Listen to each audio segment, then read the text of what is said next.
December 6-ാം തീയതി എറണാകുളം ജില്ലയിലെ Kalady police സ്റ്റേഷനകത്ത് 2 പേർ ഹൃദയം തകർന്നിരിക്കുകയാണ്.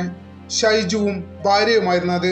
അവരുടെ കണ്ണിൽ ഉറക്കമുണ്ടായിരുന്നില്ല, അവരുടെ കണ്ണിൽ പ്രതീക്ഷകൾ ഉണ്ടായിരുന്നില്ല, അവരുടെ ശബ്ദത്തിൽ ഭയം മാത്രമായിരുന്നു പ്രതിഫലിച്ചിരുന്നത്. അല്പസമയത്തെ കാത്തിരിപ്പിന് ശേഷം ഇരുവരും SHOയുടെ മുന്നിലേക്ക് പ്രവേശിച്ചു. അവർ ആ ഉദ്യോഗസ്ഥനോട് പറഞ്ഞു, സർ, ഞങ്ങളുടെ മകളെ കാണാനില്ല. ബാംഗ്ലൂരിൽ ഏവിയേഷൻ കോഴ്സിന് പഠിക്കുന്ന 19-കാരിയായ ചിത്രപ്രിയയാണ് ഷൈജുവിന്റെയും ഭാര്യയുടെയും മകൾ.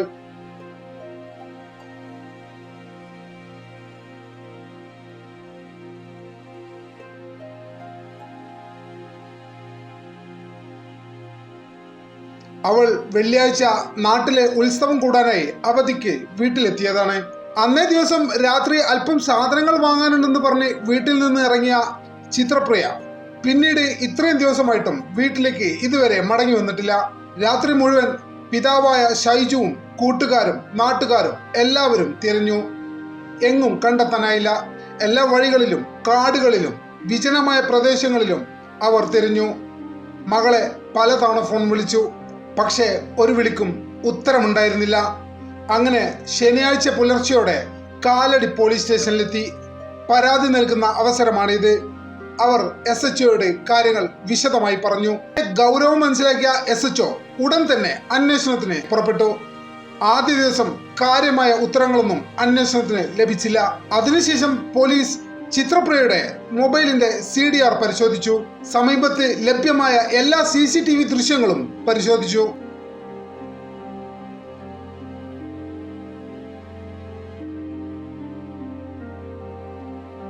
CCTV പരിശോധനയ്ക്കിടെ പെട്ടെന്നാണ് പോലീസിനെ അത്ഭുതപ്പെടുത്തിക്കൊണ്ട് ഒരു ദൃശ്യം ലഭിക്കുന്നത്. മലയാറ്റൂർ ഭാഗത്തുള്ള ഒരു പാരിഷ് ഹാളിന് മുന്നിലായി 2 വാഹനങ്ങൾ നിർത്തുന്നു. 2 ബൈക്കുകളാണ്. ഒരു ബൈക്കിൽ നിന്ന് ഒരു പെൺകുട്ടി ഇറങ്ങുന്നു. അതിനുശേഷം ബൈക്ക് ഓടിച്ച ആൺകുട്ടിയോട് വലിയ രീതിയിൽ ആ പെൺകുട്ടി തർക്കിക്കുന്നു. ശേഷം വിജനമായ വഴിയിലൂടെ ആ പെൺകുട്ടി നടന്നു പോകുന്നു. അല്പം കഴിഞ്ഞ് ആ പെൺകുട്ടിയെ ബൈക്കിൽ വന്ന ഈ ആൺകുട്ടി പിന്തുടരുന്നു. പോലീസ് വ്യക്തമായി പരിശോധിച്ചു. ആരാണ് വാഹനം ഓടിച്ചിരുന്ന ആ ആൺകുട്ടി? അലൻ എന്നു പേരുള്ള ഒരു 21 വയസ്സുകാരനായ വെൽഡിംഗ് തൊഴിലാളിയായിരുന്നു. അത് ചിത്രപ്രിയയുടെ കാമുകൻ. ഒട്ടും വൈകാതെ തന്നെ പോലീസ് അലനെ വിളിപ്പിച്ചു. പോലീസ് വിശദമായി അലനെ ചോദ്യം ചെയ്തു. പക്ഷേ കാര്യമായിട്ടൊന്നും അലന് പറയാനുണ്ടായിരുന്നില്ല. അവളുടെ വീട്ടിലേക്കുള്ള വഴിയിൽ അവളെ ഇറക്കി വിട്ടെന്നും തുടർന്ന് അവൾ വീട്ടിലേക്ക് നടന്നു പോയിക്കോളാമെന്നും അലനോട് പറഞ്ഞതായിട്ടാണ് അലൻ പോലീസിനോട് പറഞ്ഞത്. പോലീസ് കാര്യമായിട്ട് ഒന്നും പറഞ്ഞില്ല. അലൻ പറഞ്ഞത് ശ്രദ്ധയോടെ കേട്ടു. CDR പരിശോധനയിലും അലൻ പലതവണ ചിത്രപ്രിയക്ക് ഫോൺ ചെയ്തിട്ടുണ്ടായിരുന്നു. മണിക്കൂറുകളോളം സംസാരിച്ചിട്ടുണ്ടായിരുന്നു. പക്ഷേ കാണാതായ നിമിഷം മുതൽ അലൻ ഒരു കോൾ പോലും ചിത്രപ്രിയയുടെ ഫോണിലേക്ക് ചെയ്തിട്ടില്ല. അത് എന്തുകൊണ്ടാണെന്ന് പോലീസിന് സ്വാഭാവികമായിട്ടും സംശയമുണ്ടായി. പോലീസ് ആ സംശയം ഉള്ളിൽ ഒതുക്കിയെങ്കിലും അലനോട് അതിനെക്കുറിച്ച് കൂടുതൽ ചോദിച്ചില്ല. അങ്ങനെ ദിവസങ്ങൾ കഴിഞ്ഞുപോയി. ഡിസംബർ 9-ാം തീയതി ചൊവ്വാഴ്ച ദിവസം വന്നെത്തി. അന്നേ ദിവസം തെക്കൻ കേരളത്തിൽ തദ്ദേശ സ്വയംഭരണ സ്ഥാപനങ്ങളിലേക്കുള്ള തെരഞ്ഞെടുപ്പ് നടക്കുന്ന ദിവസമാണ്. അന്നേ ദിവസം മലയാറ്റൂരിൽ പ്രവർത്തിച്ചിരുന്ന ഒരു കാറ്ററിംഗ് സ്ഥാപനത്തിന്റെ ചുറ്റുവട്ടങ്ങളിലായി വളരെ വലിയ രീതിയിലുള്ള ദുർഗന്ധം വമിക്കുകയുണ്ടായി. കാറ്ററിംഗ് തൊഴിലാളികൾ ആദ്യം കരുതിയത് അവരുടെ സ്ഥാപനത്തിനുള്ളിൽ എലി പോലെ എന്തെങ്കിലും ചത്തതിന്റെ ഫലമായി ആണോ ഈ സ്മെല്ല് എന്ന് അവർ സ്ഥാപനം മുഴുവൻ പരിശോധിച്ചു. പക്ഷെ അവർക്കൊന്നും സ്ഥാപനത്തിൽ നിന്ന് കണ്ടെത്താനായില്ല. തുടർന്ന് ഈ തൊഴിലാളികൾ പരിശോധന സ്ഥാപനത്തിന്റെ പുറത്തുള്ള പറമ്പിലേക്ക് മാറ്റി. അവിടെയും അവർ വിശദമായി പലയിടത്തും പരിശോധിച്ചു. ഇവർ ഈ പരിശോധന തുടരുമ്പോഴാണ് 2 വൃദ്ധരായ മനുഷ്യർ വോട്ട് ചെയ്യാനായി ആ വഴിയിലൂടെ കടന്നു പോകുന്നത്. അല്പം മാറി കടന്നു പോകുന്നത്.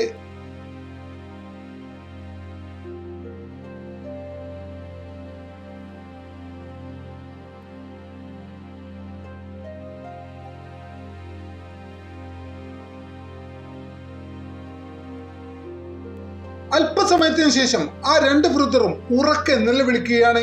പറമ്പിൽ നിൽക്കുകയായിരുന്ന കാറ്ററിംഗ് സ്ഥാപനത്തിലെ തൊഴിലാളികൾ ഉടൻ തന്നെ ആ 2 വൃദ്ധരുടെ അടുത്തേക്ക് ഓടിച്ചെന്നു.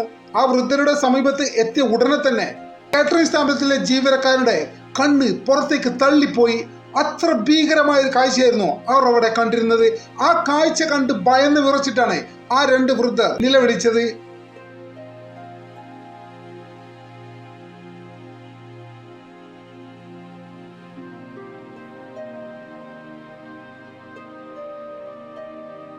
എന്തായിരുന്നു ആ കാഴ്ച?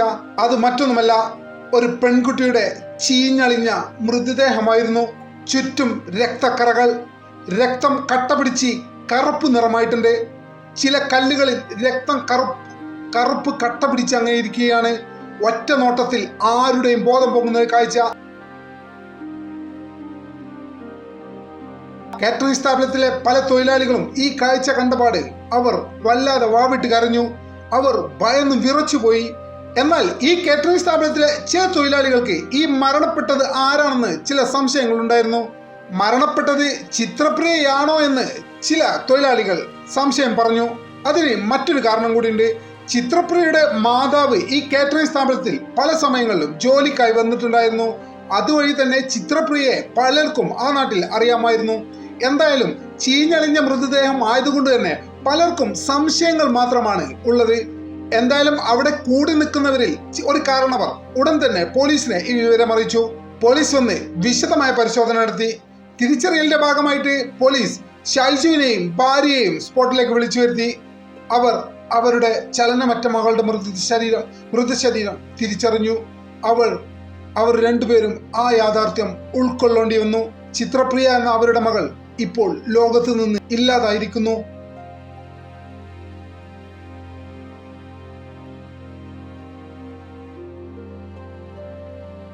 ചിത്രപ്രിയയുടെ മൃതദേഹം കളമശ്ശേരി മെഡിക്കൽ കോളേജിലേക്ക് പോസ്റ്റ്മോർട്ടത്തിനായി.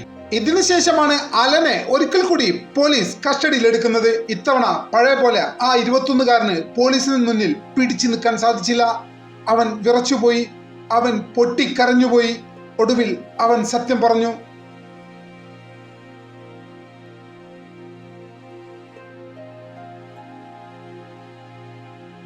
ചിത്രപ്രിയയുടെ ബാംഗ്ലൂരിലുള്ള ഏവിയേഷൻ പഠനം അലൻ എന്ന സാധാരണക്കാരന് അത്ര ഇഷ്ടമായിരുന്നില്ല. ചിത്രപ്രിയയുടെ അലൻ ആവശ്യപ്പെട്ടത് ഏവിയേഷൻ പഠനം കൊച്ചിയിൽ നടത്താനായിരുന്നു. പക്ഷെ ജോലി സാധ്യത കൂടുതൽ ബാംഗ്ലൂരാണെന്ന് പറഞ്ഞ് അലന്റെ ഇഷ്ടത്തിന് വകവെക്കാതെ അവൾ ബാംഗ്ലൂരിലേക്ക് പോയി. അങ്ങനെ അവൾ ബാംഗ്ലൂരിലേക്ക് പുറപ്പെട്ടു. പതിയെ എല്ലാ ദിവസവും ചിത്രപ്രിയയെ വിളിക്കുന്ന ഒരു ശീലം അലനുണ്ടായിരുന്നു. ബാംഗ്ലൂരിൽ പോയ ശേഷം പലതവണ ചിത്രപ്രിയയെ വിളിക്കുമ്പോഴും ചിത്രപ്രിയയുടെ ഫോണ് ബിസിയാണ്. പാതിരാത്രി ഏറെ വൈകി പോലും ലാസ്റ്റ് സീൻ കാണിക്കുന്നു. ഇത്തരം കാര്യങ്ങളൊക്കെ അലനെ വല്ലാതെ അലട്ടി. മാത്രമല്ല പലതവണ ചിത്രപ്രിയ അറിയാതെ ബാംഗ്ലൂരിൽ പോയിക്കൊണ്ട് അലൻ അവളെ നിരീക്ഷിക്കാറുണ്ടായിരുന്നു. എത്രത്തോളം ടോക്സിക് ആണ് ഒരാൾ എന്നതിൽ ഇതിലും കൂടുതൽ തെളിവ് വേണ്ട. അങ്ങനെ ചിത്രപ്രിയ ഉത്സവത്തിനായി നാട്ടിലേക്ക് അവധിക്ക് വന്ന സമയത്ത് അന്ന് രാത്രി ഉത്സവ ദിവസം രാത്രി അലനും ചിത്രപ്രിയയും ഒരിക്കൽ കൂടി കണ്ടുമുട്ടുന്നു. തന്നോട് പഴയ പോലെ സ്നേഹമില്ലെന്നും തന്നെ നിരന്തരമായി അവഗണിക്കുകയാണെന്നും അലൻ ചിത്രപ്രിയയോട് പരാതി പറഞ്ഞു. പക്ഷെ ചിത്രപ്രിയ അത് അത്ര ഗൗനിച്ചില്ല. തനിക്കത് തോന്നുന്നതാണെന്നും അത്തരം യാതൊരു അകൽച്ചയില്ല എന്നുമാണ്. തുടർന്ന് ചിത്രപ്രിയയുടെ കയ്യിൽ നിന്ന് അവളുടെ മൊബൈൽ അലൻ ബലമായി പിടിച്ചു വാങ്ങി. എന്നിട്ട് നീണ്ട ഒരു പരിശോധന നടത്തി. ആ പരിശോധനയിൽ അലൻ പല ഫോട്ടോകളും കണ്ടു. ഫോട്ടോ കണ്ടതോടുകൂടി അലനെ അത് വല്ലാതെ നിരാശപ്പെടുത്തി. അലനെ പോലെ ഒരു സാധാരണ നാട്ടുമ്പുറത്തുകാരൻ തകർന്ന് തരിപ്പണമാവാൻ ഇത്തരം കാഴ്ചകൾ തന്നെ ധാരാളമാണ്. ഉത്സവപ്പറമ്പിൽ വെച്ച് അവർ പലതവണ വഴക്കിട്ടു. അവർ ഇരുവരും ഒന്നിച്ച് കോഫി കുടിക്കാൻ പോയ സ്ഥലത്തും അവർ പലതവണ വഴക്കിട്ടു. വീട്ടിലേക്ക് മടങ്ങുന്ന വഴി അലന്റെ ബൈക്കിൽ വെച്ചും പരസ്പരം ഇരുവരും തർക്കിച്ചു. ആ പാരിഷ് ഹാളിന് മുന്നിൽ അവൾ ഇറങ്ങുന്നത് വരെ കൊടിയ തർക്കമായിരുന്നു. ഇറങ്ങിയതിനു ശേഷം തർക്കം തുടർന്നു.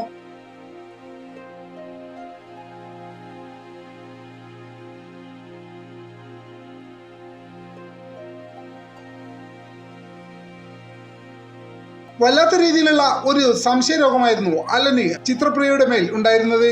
അങ്ങനെ അലനുമായി തെറ്റിപ്പിരിഞ്ഞ ചിത്രപ്രിയ പാരിഷ് ഹാളിന് മുന്നിൽ ഇറങ്ങിയതിനു ശേഷം വിജനമായ വഴിയിലൂടെ തനിച്ച് നടന്നുപോയി. അല്പം ശങ്കിച്ചെങ്കിലും അലനും അവൾക്ക് പിന്നാലെ പോയി. ആ വിജനമായ വഴിയിൽ വാക്കുകൾ വാളുകളായി. ശക്തമായുള്ള തർക്കം വീണ്ടും തുടർന്നു. മദ്യലഹരിയിൽ കൂടിയായിരുന്ന അലന്റെ കോപം ഇരട്ടിച്ചു. പിന്നെ ഒരു നിമിഷം വലിയൊരു കല്ലെടുത്ത് അലൻ, മദ്യലഹരിയിൽ കൂടിയായിരുന്ന അലൻ തന്റെ കോപം നിയന്ത്രിക്കാൻ സാധിക്കാതെ വലിയൊരു കല്ലെടുത്ത് ചിത്രപ്രിയയുടെ തലക്കടിച്ചു. ആ ഒരൊറ്റ അടിയിൽ ആ പാവം കുട്ടി നിലത്ത് വീണു. അവൾ മരിക്കുന്നത് അവൻ നോക്കി നിന്നു.